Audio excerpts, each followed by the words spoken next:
ओम नमो नारायणाय नमः। जय श्री हरि।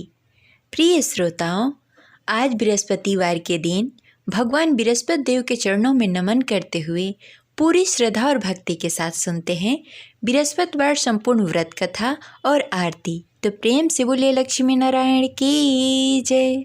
जय श्री हरि। पौराणिक कथा के अनुसार प्राचीन समय की बात है। भारतवर्ष में एक राजा राज्य करता था। वो बड़ा ही प्रतापी और दानी था। वह नित्य प्रति मंदिर में भगवत दर्शन करने के लिए जाता और ब्राह्मणों और गुरु की सेवा किया करता। उसके द्वार से कोई भी याचक निराश होकर नहीं लौटता। वह प्रत्येक गुरुवार को व्रत रखता एवं पूजन करता, गरीबों की सहायता करता। परंतु यह सब बातें उसकी रानी को बिल्कुल अच्छी नहीं लगती थी। वह न तो व्रत करती और न ही किसी को एक भी पैसा दान में देती थी। वह राजा से भी ऐसा करने को मना किया करती थी। एक समय की बात है, राजा शिकार खेलने के लिए वन को चले गए। घर पर रानी और दासी थी। उस समय गुरु बृहस्पति साधु का रूप धारण करके राजा के दरवाजे पर भिक्षा मांगने के लिए आए। साधु ने रानी से भिक्षा मांगी तो वह कहने लगी, हे साधु महाराज, मैं इस दान पुण्य से तंग आ गई हूँ। इस कार्य के लिए तो मेरे पति ही बहुत हैं। अब आप ऐसी कृपा करें कि सारा धन नष्ट हो जाए तथा मैं आराम से रह सकूं। साधु रूपी बृहस्पति देव ने कहा, हे देवी, तुम तो बड़ी ही विचित्र हो। संतान और धन से कोई दुखी नहीं होता, इसको सभी चाहते हैं। पापी भी धन और पुत्र की इच्छा करता है। अगर तुम्हारे पास धन अधिक है तो भूखे मनुष्यों को भोजन करवाओ, प्याव लगवाओ, ब्राह्मणों को दान दो, धर्मशाला बनवाओ, कुआं, तालाब, बावड़ी, बाग, बगीचे आदि का निर्माण कराओ तथा निर्धन कुंवारी कन्याओं का विवाह करवाओ। साथ ही यज्ञ करो। इस प्रकार के कर्मों से आपके कुल का और आपका नाम परलोक में भी सार्थक होगा एवं तुम्हें स्वर्ग की प्राप्ति होगी। परंतु रानी साधु की इन बातों से खुश नहीं हुई। उसने कहा, हे साधु महाराज, मुझे ऐसी धन की आवश्यकता नहीं है जिसे मैं अन्य लोगों को दान में देती फिरूं, जिसको रखने और संभालने में भी मेरा सारा वक्त निकल जाए। साधु ने कहा, हे देवी, यदि तुम्हारी ऐसी ही इच्छा है तो जैसा मैं तुम्हें बताता हूँ वैसा करना। बृहस्पतिवार के दिन आंगन को गोबर से लीपना और अपने केशों को पीली मिट्टी से धोना। केशों को धोते समय स्नान करना। राजा से कहना कि वो हजामत कराए। भोजन में मांस मदिरा खाना। कपड़े धोबी को धोने के लिए देना। इस प्रकार 7 बृहस्पतिवार को करने से तुम्हारा सारा धन नष्ट हो जाएगा। यह कहकर साधु महाराज रूपी बृहस्पति देव अंतर्ध्यान हो गए। रानी ने साधु के कहने के अनुसार 7 बृहस्पतिवार तक वैसा ही करने का विचार किया। साधु के बताए हुए कार्य करते हुए केवल 3 ही बृहस्पतिवार बीते कि उसकी सारी संपत्ति नष्ट हो गई। भोजन के लिए भी 2 समय परिवार तरसने लगा तथा सांसारिक भोगों से दुखी रहने लगा। तब राजा रानी से कहने लगा कि हे रानी, तुम यहाँ पर रहो, मैं दूसरे देश जा रहा हूँ। क्योंकि यहाँ पर मुझे सभी मनुष्य जानते हैं, इसलिए मैं यहाँ कोई कार्य नहीं कर सकता। मैं अब परदेश जा रहा हूँ, वहाँ कोई काम धंधा करूँगा, शायद हमारे भाग्य बदल जाए। ऐसा कहकर राजा परदेश को चला गया। वो वहाँ जंगल से लकड़ियाँ काट कर लाता और शहर में बेचता। इस तरह जीवन व्यतीत करने लगा। इधर राजा के बिना रानी और दासी दुखी रहने लगी। किसी दिन भोजन मिलता और किसी दिन जल पीकर ही रहना पड़ता।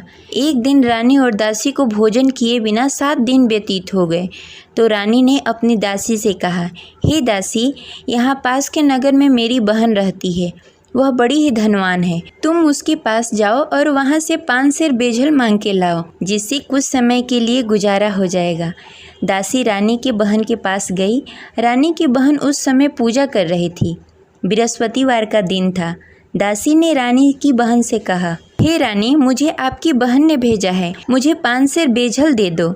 दासी ने यह बात अनेक बार कही, परंतु रानी की बहन ने कोई उत्तर नहीं दिया, क्योंकि वह उस समय बृहस्पतिवार का कथा सुन रही थी। जब दासी को रानी की बहन की कोई उत्तर नहीं मिला तो वह बहुत ही दुखी हुई। उसे क्रोध भी आया। वह लौटकर रानी से बोली, हे रानी, आपकी बहन बहुत ही घमंडी है। वह छोटे लोगों से बात नहीं करती। मैंने उससे कहा, उसने कोई उत्तर नहीं दिया। मैं वापस चली आई। रानी बोली, हे दासी, उसमें उसकी कोई गलती नहीं है। जब बुरे दिन आते हैं तब कोई असहारा नहीं देता। अच्छे बुरे का पता विपत्ति में ही लगता है। जो ईश्वर की इच्छा होगी वही होगा, यह सब हमारे भाग्य का दोष है। उधर रानी की बहन ने सोचा कि मेरी बहन की दासी आई हुई थी, परंतु मैं उससे नहीं बोली, इससे वह बहुत दुखी हुई होगी। अतः कथा सुन बृहस्पति भगवान का पूजन समाप्त करके अपनी बहन के घर गई और कहने लगी, हे बहन, मैं बृहस्पतिवार का व्रत कर रही थी, तुम्हारी दासी हमारे घर आई थी, परंतु जब तक हम कथा सुनते हैं तब तक हम लोग न उठते हैं और न किसी से बातें करते हैं, इसलिए मैं नहीं बोली। कहो दासी क्यों गई थी? रानी बोली, बहन, हमारे घर अनाज नहीं था। वैसे तुमसे कोई बात छिपी नहीं है, इस कारण मैंने दासी को तुम्हारे पास 5 सर बेझल के लिए भेजा था। रानी की बहन बोली, बहन देखो, बृहस्पति भगवान सबकी मनोकामनाएं पूर्ण करते हैं, देखो शायद तुम्हारे घर में कहीं अनाज रखा हो। यह सुनकर दासी घर के अंदर गई, वहाँ से उसे एक घड़ा बेझल का भरा हुआ मिल गया। उसे बड़ी हैरानी हुई क्योंकि उसके एक एक बर्तन देख लिया था। उसने बाहर आकर रानी को बताया।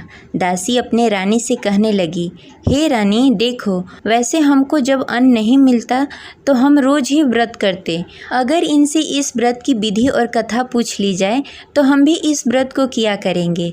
दासी के कहने पर रानी ने अपनी बहन से बृहस्पतिवार के व्रत के बारे में पूछा। उसकी बहन ने बताया, हे रानी बहन, बृहस्पतिवार को सूर्योदय से पूर्व उठकर स्नान आदि से निवृत्त होकर बृहस्पतिवार का व्रत करना चाहिए, लेकिन उस दिन सिर नहीं धोना चाहिए। बृहस्पतिवार के व्रत में चने की दाल और मुनक्के से विष्णु भगवान और केले के वृक्ष की जड़ की पूजन करनी चाहिए तथा दीपक जलाएं। उस दिन एक ही समय भोजन करें, भोजन पीले खाद्य पदार्थ का करें तथा कथा सुनें।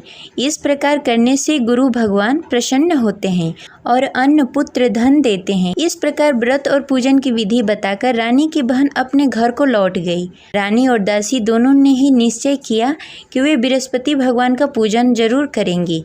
7 दिन बाद जब बृहस्पतिवार आया तो दोनों ने व्रत रखा। घुड़सार में जाकर चना और गुड़ बीन लाई तथा उसकी दाल से केले की जड़ में विष्णु भगवान का पूजन किया। अब भोजन कहाँ से आए? दोनों बड़ी ही दुखी हुई, परंतु उन्होंने व्रत किया था, इस कारण बृहस्पति देव भगवान प्रसन्न थे।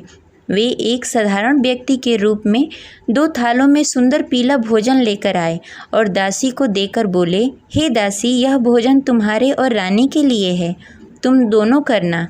दासी भोजन पाकर बड़ी ही प्रसन्न हुई और रानी से बोली, रानी जी भोजन कर लो। रानी को भोजन आने के बारे में कुछ पता नहीं था, इसलिए वह दासी से बोली, जा तू ही भोजन कर ले, क्योंकि तू हमारी व्यर्थ में हंसी उड़ाती है। दासी बोली, एक व्यक्ति अभी भोजन देकर गए हैं। रानी कहने लगी, वह भोजन तेरे लिए दे गए होंगे, तू ही भोजन कर ले। दासी ने कहा, वह व्यक्ति हम दोनों के लिए भोजन की थाली लेकर आए हैं, इसलिए मैं और आप दोनों ही साथ भोजन करेंगी। फिर दोनों ने गुरु भगवान का नमस्कार किया और भोजन प्रारंभ किया। उसके बाद से वे प्रत्येक बृहस्पतिवार को गुरु भगवान का व्रत और पूजन करने लगी। बृहस्पति भगवान की कृपा से उसके पास धन हो गया, परंतु रानी फिर पहले की तरह आलस्य करने लगी। तब दासी बोली, देखो रानी, तुम पहले भी इस प्रकार का आलस करती थी, तुम्हें धन को रखने में कष्ट होता था, इस कारण सभी धन नष्ट हो गए। अब गुरु भगवान की कृपा से धन मिला है तो फिर तुम्हें आलस्य होता है। बड़ी मुसीबतों के बाद हमने यह धन पाया है, इसलिए हमें दान पुण्य करना चाहिए। तुम भूखे मनुष्यों को भोजन कराओ, प्याव लगवाओ, ब्राह्मणों को दान दो, कुआं, तालाब, बावड़ी आदि का निर्माण कराओ, मंदिर पाठशाला बनवाओ, दान दो, कुंवारी कन्याओं का विवाह करवाओ। धन को शुभ कार्यों में खर्च करो, जिससे तुम्हारे कुल और यश बढ़े तथा स्वर्ग की प्राप्ति हो और पितृ प्रसन्न हो। दासी की इन बातों को मानकर रानी ने इसी प्रकार का कार्य करना प्रारंभ कर दिया, जिससे उसका काफ़ी यश फैलने लगा। एक दिन रानी और दासी आपस में विचार करने लगी, न जाने राजा किस दशा में होंगे, उनकी कोई खोज खबर नहीं है। गुरु भगवान से उन्होंने प्रार्थना की और भगवान ने रात्रि में राजा को स्वप्न में कहा, हे राजा, उठ, तेरी रानी तुझे याद करती है, अब अपने देश को लौट जा। राजा प्रातःकाल उठकर जंगल से लकड़ियाँ काटकर लाने के लिए जंगल की ओर चल पड़ा। जंगल में गुजरते हुए वह सोचने लगा, रानी की गलती से कितने दुख भोगने पड़े। राजपाट छोड़कर जंगल में आकर रहना पड़ा। जंगल में लकड़ियां काटकर उन्हें बेचकर गुजारा करना पड़ा। उसी समय उस जंगल में बृहस्पति देव साधु के रूप में प्रकट हुए और राजा से पूछने लगे, हे लकड़हारे, तू इस सुनसान जंगल में किस चिंता में बैठा है, मुझे बताओ। यह सुनकर राजा के नेत्रों में जल भर आया और साधु की वंदना कर बोला, हे प्रभु, आप सब कुछ जानते हैं। इतना कहकर राजा ने साधु को अपनी संपूर्ण कहानी सुनाई। महात्मा तो स्वभाव से ही दयालु होते हैं। वे राजा से बोले, हे राजा, तुम्हारी रानी ने बृहस्पति देव के प्रति अपराध किया था, जिसके कारण तुम्हारी यह दशा हुई। अब तुम किसी प्रकार की चिंता मत करो, भगवान तुम्हें पहले से भी अधिक धन देंगे। देखो, तुम्हारी पत्नी ने बृहस्पतिवार का व्रत करना प्रारंभ कर दिया है। अब तुम भी बृहस्पतिवार के दिन व्रत रखो। चने की दाल और गुड़ जल के लोटे में डालकर केले के पत्ते में विष्णु भगवान का पूजन करो। फिर कथा कहो या सुनो, भगवान तुम्हारी सब मनोकामनाएं पूर्ण करेंगे। साधु को प्रसन्न देखकर राजा बोला, हे प्रभु, मुझे लकड़ी बेचकर इतना पैसा भी नहीं बचता जिससे भोजन करने के उपरांत कुछ बचा सकूं। मैंने रात्रि में अपनी रानी को व्याकुल देखा। मेरे पास कोई साधन नहीं जिससे समाचार जान सकूं। फिर मैं बृहस्पतिवार की कौन सी कहानी कहूं या सुनूं, मुझको तो कुछ भी मालूम नहीं है। साधु ने कहा, हे राजा, तुम किसी बात की चिंता मत करो। बृहस्पतिवार के दिन तुम रोजाना की तरह लकड़ियाँ लेकर शहर जाओ। तुम्हें रोज से दुगना धन प्राप्त होगा, जिससे तुम भली भांति भोजन कर लोगे तथा बृहस्पति देव की पूजा सामग्री भी लेकर आओगे। बृहस्पति देव की कथा इस प्रकार है। प्राचीन काल में एक बहुत ही निर्धन ब्राह्मण था। उसके घर में कोई संतान नहीं थी। वह नित्य प्रति पूजा पाठ करता, परंतु उसकी स्त्री बहुत ही मलिनता के साथ रहती। वह न स्नान करती, न ही किसी देवता का पूजन करती। प्रातःकाल उठते ही सर्वप्रथम भोजन करती, बाद में कोई अन्य कार्य करती। ब्राह्मण देवता बहुत ही दुखी रहते थे। पत्नी को बहुत समझाते, किंतु उसका कोई परिणाम नहीं निकलता। भगवान की अनुकंपा से एक समय ब्राह्मण की पत्नी गर्भवती हुई और 10वें महीने एक सुंदर कन्या को जन्म दिया। निर्धन ब्राह्मण कन्या के जन्म से बहुत दुखी हुआ। धीरे धीरे ब्राह्मण की कन्या बड़ी होने लगी। बचपन से ही उस कन्या की रुचि भगवान विष्णु की पूजा में थी। वह प्रातः उठती, स्नान ध्यान करती, उसके बाद भगवान विष्णु की पूजा करती और मंदिर में जाती। बृहस्पतिवार को व्रत करके विधि विधान पूर्वक पूजा पाठ करती। पूजा पाठ के बाद वह पढ़ने के लिए पाठशाला जाती। घर से चलते समय वह मुट्ठी भर जौ साथ में लेकर जाती और पाठशाला के रास्ते में थोड़ी थोड़ी जौ गिराते जाती। जब पाठशाला से लौटकर आती, जौ के दाने सोने में बदल जाते। लड़की सभी सोने के दाने बीन लाती। एक दिन जब वह सोने के दानों को साफ कर रही थी, तो उसकी माँ ने कहा, बेटी, सोने के दाने साफ करने के लिए सोने का सूप भी होना चाहिए। अगले दिन बृहस्पतिवार था। उसने भगवान बृहस्पति देव की पूजा करते हुए प्रार्थना की, हे भगवान, यदि मैंने आपका व्रत विधि विधान से किया हो तो मुझे सोने का सूप दे दो। भगवान बृहस्पति देव ने उसकी मनोकामना पूरी करने का वचन दिया। पाठशाला से लौटते समय उसने रास्ते में सोने का सूप पड़ा हुआ मिला। घर लौटकर सोने का सूप अपनी माँ को दिखाकर वह सोने के दाने साफ करने लगी। उसी समय नगर का राजकुमार उसके घर के पास से गुजर रहा था। उस सुंदर लड़की को सोने के सूप में जौ साफ करते देख राजकुमार उस पर मोहित हो गया। राजकुमार ने अपने पिता से उस लड़की से विवाह करने की इच्छा प्रकट की। तो राजा ने ब्राह्मण को महल में बुलाकर राजकुमार से उसकी लड़की के विवाह की बात कही। ब्राह्मण तैयार हो गया। धूमधाम से उस लड़की का विवाह राजकुमार से हो गया। दुल्हन बनकर ब्राह्मण की लड़की महल में चली गई। लड़की के चले जाने से ब्राह्मण फिर से निर्धन हो गया।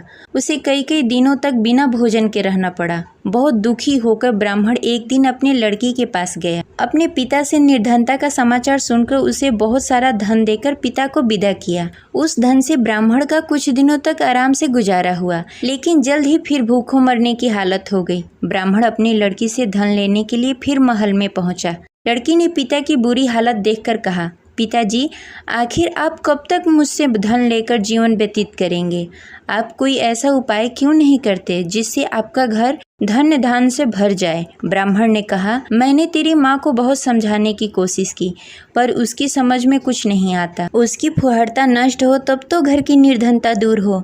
तब कुछ सोचकर लड़की ने पिता से कहा, पिताजी, आप कुछ दिनों के लिए माँ को मेरे पास छोड़ जाओ। तब कुछ सोचकर ब्राह्मण ने पत्नी को लड़की के पास महल में छोड़ दिया। लड़की ने अपनी माँ से कहा, माँ तुम कल प्रातः उठकर स्नान आदि करके भगवान विष्णु की पूजा करना। पूजा करने से तुम्हारी निर्धनता अवश्य दूर हो जाएगी। लेकिन उसकी माँ ने उसकी कोई बात नहीं मानी। तब क्रोधित होकर लड़की ने अपनी माँ को एक कक्ष में बंद कर दिया। सूर्योदय के समय माँ को उठाकर जबरदस्ती उसे स्नान आदि करवाया। फिर मंदिर में ले जाकर भगवान बृहस्पति देव की पूजा करवाई। कुछ दिनों तक ऐसा करने से माँ की बुद्धि में कुछ परिवर्तन हुआ और वह स्वयं बृहस्पतिवार का व्रत रखने लगी। उसके व्रत करने से ब्राह्मण के घर की निर्धनता दूर हो गई और भगवान विष्णु की अनुकंपा हुई और दोनों पति पत्नी धन संपत्ति पाकर आनंद पूर्वक जीवन व्यतीत करते हुए विष्णु धाम को चले गए। लकड़हारा बने राजा ने उस साधु से भगवान विष्णु देव की यह कथा सुनकर बृहस्पतिवार का व्रत करना शुरू कर दिया और भगवान विष्णु की पूजा करने लगा। उस दिन से उसकी सभी क्लेश दूर हो गए। लेकिन अगले बृहस्पतिवार को कामकाज में अधिक व्यस्त होने के कारण उसने भगवान बृहस्पति देव का व्रत नहीं किया। भगवान बृहस्पति देव लकड़हारे से क्रोधित हो गए और उसे भूल की सजा दी। उस दिन नगर के राजा ने नगर में घोषणा करके सबको सूचित किया कि प्रत्येक नागरिक मेरे महल में भोजन करने आए। जो नहीं आएगा उसे अपराधी मानकर भारी दंड दिया जाएगा। लकड़हारा बने राजा ने उस नगर के राजा की घोषणा तो सुनी, लेकिन जंगल से लकड़ी काटकर लाने और उसे बेचने में देरी हो जाने के कारण वह समय पर महल में भोजन करने नहीं पहुंच सका। अतः राजा के सैनिक लकड़हारे को पकड़कर महल में ले गए। राजा ने उसे महल के एक कक्ष में बैठाकर भोजन कराया। उस कक्ष में एक खुट्टी पर रानी का सोने का हार लटका हुआ था। लकड़हारा अकेला उस कक्ष में भोजन कर रहा था। तभी उसने एक आश्चर्यजनक घटना देखी। देखते ही देखते वह खुट्टी हार को निगल गई। थोड़ी देर बाद जब राजा ने हार को गायब देखा तो लकड़हारे को कारावास में डाल दिया। लकड़हारा मन ही मन अपने भाग्य को कोसने लगा। तभी उसे जंगल में मिले साधु का स्मरण हुआ। थोड़ी देर में भगवान बृहस्पति देव सन्यासी के रूप में उसके सामने प्रकट हुए और कहा, हे लकड़हारे, तूने भगवान बृहस्पति देव की पूजा नहीं की, इसी कारण तुम्हें कष्ट हो रहा है। लेकिन अब चिंता मत करो, बृहस्पतिवार के दिन कारागार के दरवाजे पर तुम्हें कुछ पैसे पड़े हुए मिलेंगे। उन पैसों से भगवान बृहस्पति देव का व्रत करके उनकी पूजा करोगे तो तुम्हारे सारे दुख दूर हो जाएंगे। फिर बृहस्पतिवार के दिन दरवाजे पर पड़े पैसे राजा को मिले, जिससे उसने चने की दाल, गुड़, मुनक्का मंगाकर भगवान बृहस्पति देव की कथा कही और व्रत किया, जिससे भगवान बृहस्पति देव प्रसन्न होकर उस नगर के राजा को स्वप्न में लकड़हारे को मुक्त करने को कहा। सुबह राजा ने आकर अपने कक्ष में देखा कि खूंटी पर हार टंगा हुआ है। राजा ने लकड़हारे को मुक्त कर दिया, उसे धन और आभूषण देकर विदा किया। लकड़हारा बना राजा उस नगर से चलकर अपने नगर की तरफ चल दिया। जब राजा अपने नगर में पहुंचा तो उसने देखा उस नगर में कुएं, धर्मशाला, बाग बगीचे देखकर बहुत प्रसन्न हुआ। राजा ने किसी से पूछा, ये कुएं, धर्मशाला किसने बनवाए? सबने उसे बताया कि ये सब रानी और दासी ने बनवाए हैं। राजा जब महल में पहुंचे तो रानी ने उनका भव्य स्वागत किया। तब राजा ने निश्चय किया कि सप्ताह में एक बार तो सभी बृहस्पतिवार का व्रत तथा पूजन कर सकते हैं, परंतु मैं प्रतिदिन व्रत किया करूँगा तथा दिन में 3 बार कथा कहूँगा। अब राजा हर समय दुपट्टे में चने की दाल बांधकर रखते तथा दिन में 3 बार बृहस्पतिवार का कथा कहते। कुछ दिनों के बाद राजा को अपनी बहन की याद आई। एक दिन घोड़े पर सवार होकर राजा अपनी बहन से मिलने के लिए चल दिया। अभी राजा नगर के बाहर ही पहुंचा था कि उसने देखा कि कुछ लोग एक 100 को ले जा रहे हैं। राजा को स्मरण हुआ कि आज उसने किसी को बृहस्पतिवार का व्रत कथा नहीं सुनाया। राजा ने उन लोगों से रोककर कहा, भाइयों, आप 100 ले जाने से पहले मुझसे बृहस्पतिवार का कथा सुन लो। लोगों ने राजा पर क्रोधित होते हुए कहा, तुम पागल तो नहीं हो? लेकिन कुछ बड़े बुजुर्ग लोगों ने कहा, अच्छा भाई, तुम साथ में चलते चलते अपनी कथा भी सुनाते रहो। राजा ने चलते चलते आधी ही कथा सुनाई थी कि 100 हिलने लगा। राजा की पूरी कथा समाप्त होते ही 100 उठकर बैठ गया। लोगों ने हैरानी से दांतों तले उंगली दबाई और अगले बृहस्पतिवार को भगवान बृहस्पति देव का व्रत करने व कथा सुनने का निश्चय कर लिया। अब घोड़े पर सवार होकर राजा चलते हुए एक किसान के पास पहुंचा। किसान अपने खेत में हल चला रहा था।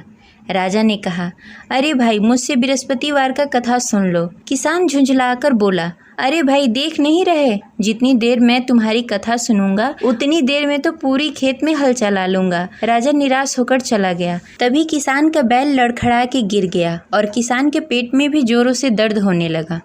जब उसकी पत्नी वहां आई तब उसने पूछा कि क्या हुआ। किसान ने घुड़सवार की पूरी कहानी सुनाई कि पत्नी दौड़ती हुई राजा के पास पहुंची और हाथ जोड़कर बोली, भैया मैं तुम्हारी कथा सुनने के लिए तैयार हूँ। राजा ने उसके साथ खेत पर पहुंचकर बृहस्पतिवार की कथा सुनाई।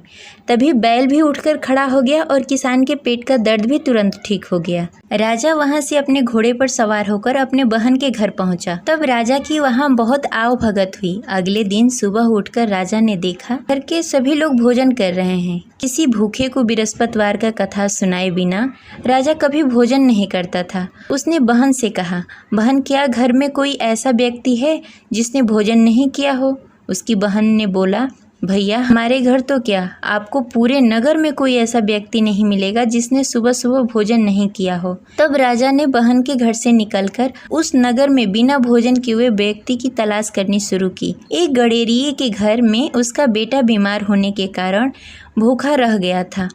राजा ने उसको जाकर बृहस्पतिवार का कथा सुनाया। कथा सुनते सुनते गडेरिये की बेटे की बीमारी भी ठीक हो गई। सबने राजा की बहुत प्रशंसा की। एक दिन राजा ने अपनी बहन से कहा, बहन अब हम अपने घर जाना चाहते हैं, तुम भी हमारे साथ चलो, कुछ दिन वहाँ रहकर लौट कर आना।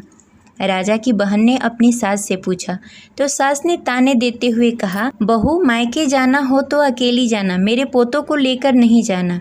तुम्हारे भाई की कोई संतान नहीं है, कहीं तुम्हारी भाभी मेरे पोतों को भी जादू टोना न कर दे। दूसरे कक्ष में बहन की सास की बातें सुनकर राजा दुखी मन से अकेले ही अपने नगर को लौट गया। रानी ने राजा से कहा, आप तो अपनी बहन को साथ लाने गए थे, फिर बहन को साथ क्यों नहीं लेकर आए?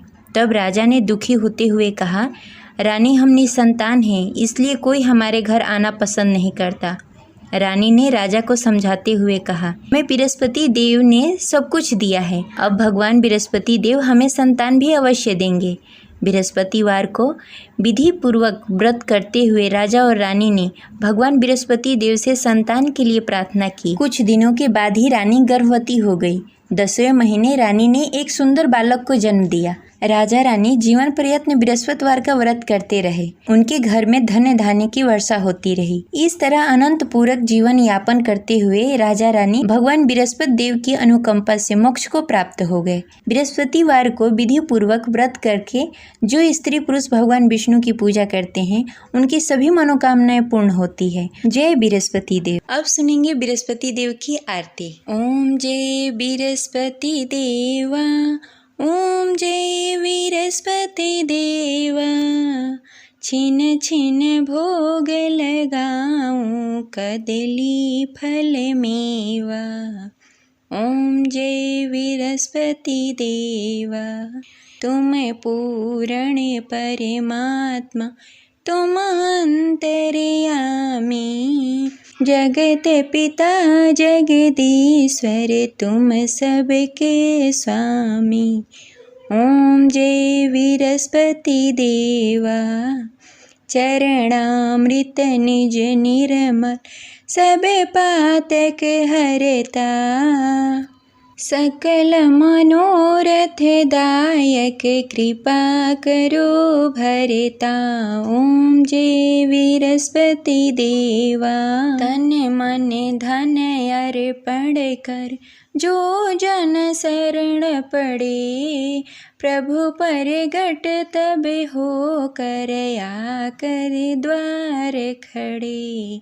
ओम जय बृहस्पति देवा, दीन दयाल दयानिधि, भक्तन हितकारी, पाप दोष सब हरता, भव बंधन हारी। ओम जय बृहस्पति देवा, सकल मनोरथ दायक, सब संशय हारी, विषय विकार मिटाओ, संतन सुखकारी। ओम जय बृहस्पति देवा, जो कोई आरती तेरी प्रेम सहित गावे, ज्येष्ठानंद आनंद कर सो निश्चय पावे। ओम जय विरस्पति देवा, प्रभु जय विरस्पति देवा। जय विरस्पति देव।